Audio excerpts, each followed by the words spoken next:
মতলব উত্তর বেড়িবাঁধটি একটি গুরুত্বপূর্ণ অবকাঠামো যা চাঁদপুর জেলার মতলব উত্তর উপজেলায় অবস্থিত। এই বেড়িবাঁধ মূলত মেঘনা দনগদা নদীর ভাঙন ও বন্যা থেকে জনগণকে রক্ষা করার জন্য নির্মাণ করা হয়েছে। দীর্ঘ 60 কিলোমিটার জুড়ে বিস্তৃত এই বেড়িবাঁধ। বাঁধটি স্থানীয় জনগণের জীবন জীবিকার সঙ্গে গভীরভাবে সম্পৃক্ত। বর্ষাকালে যখন নদীর পানি বিপদসীমার উপর দিয়ে ওঠে তখন এই বাঁধটি এলাকাবাসীর আশ্রয় হয়ে দাঁড়ায়। বর্তমানে বেড়িবাঁধের পাশে রাস্তা নির্মাণ করে যোগাযোগের ব্যবস্থা অনেকটা উন্নত হয়েছে। তবে বর্ষাকালে বেড়িবাঁধের অনেক জায়গায় ধ্বংস বা ফাটল দেখা যায় এবং আজও বেড়িবাঁধের পাশে দেখলাম কয়েকটি বড় বড় গর্ত। হয়তোবা বৃষ্টি আসা এই গর্তগুলো হয়েছে। তবে কর্তৃপক্ষের দৃষ্টি আকর্ষণ করছে এই গর্তগুলো যেমন দ্রুত মেরামত করা হয়, কারণ কি এই বেড়িবাঁধ দিয়ে অনেক যানবাহন চলাচল করে, মোটরসাইকেল, গাড়ি, ট্রাক, এমনকি মিনি বাসও চলাচল করে। কারণ বিভিন্ন যে কোনো সময় এখানে অ্যাক্সিডেন্টের সম্ভাবনা থাকে। এই গর্তগুলো দিনে ফলো করা গেলেও কিন্তু রাত্রে এগুলো ফলো করা যায় না।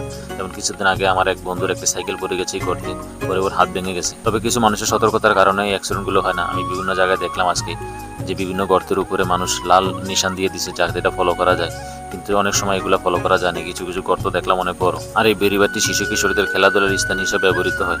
আজকে দেখলাম যে অনেক জায়গায় ছোট ছোট বাচ্চারা খেলতেছে, যদিও গাড়ি চলাচল করে। আর বিকাল হলে আমাদের এই বেড়িবাঁধের উপরে প্রচুর মানুষ ঘুরতে আসে এবং আড্ডার একটি মিলন মেলা হয়ে দাঁড়িয়েছে এই বেড়িবাঁধ। আর নতুন করে একটি রেস্টুরেন্ট চালু করা হয়েছে, ভাসমান রেস্টুরেন্ট। মানে এই নামটি আরো উদ্বুদ্ধ করেছে মানুষকে।